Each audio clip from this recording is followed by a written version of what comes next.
இப்போ அம்மாவோட மறைவுக்கு பிறகு தென் மாவட்டங்களில் அதிமுக கொஞ்சம் பலவீனமாயிருச்சுன்ற மாதிரியான சொல்றாங்க. ஆனால் இப்போ ஒரு எடப்பாடி பழனிசாமியோட அந்த சுற்றுப்பயணம் இப்போ தென் மாவட்டங்களில் போயிருக்கு. எந்த அளவுக்கு வரவேற்பு இருக்கு சார்?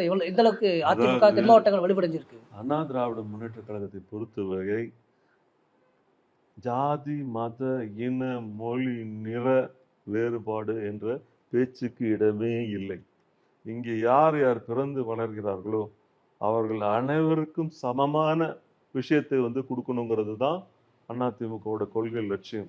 இந்த திராவிட மாடல் ஆட்சி சொல்லிட்டு இருக்காங்க பாருங்க, சிறுபான்மையினருக்கு ஒரு மாதிரியான ஒரு தோற்றம், கிறிஸ்துவர்களுக்கு ஒரு மாதிரியான தோற்றம், முஸ்லிம்களுக்கு ஒரு மாதிரியான தோற்றம், இந்துக்களுக்கு வேற மாதிரி தோற்றம், அப்படியெல்லாம் நாங்கள் காமிக்கணும்னு அவசியமே கிடையாது.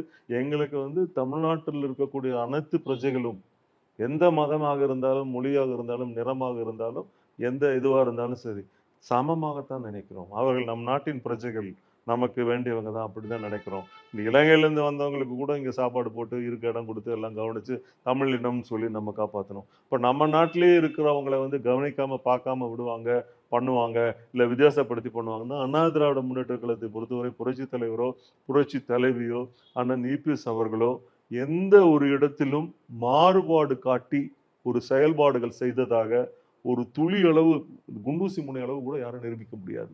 அந்த பேச்சு, பார்வை,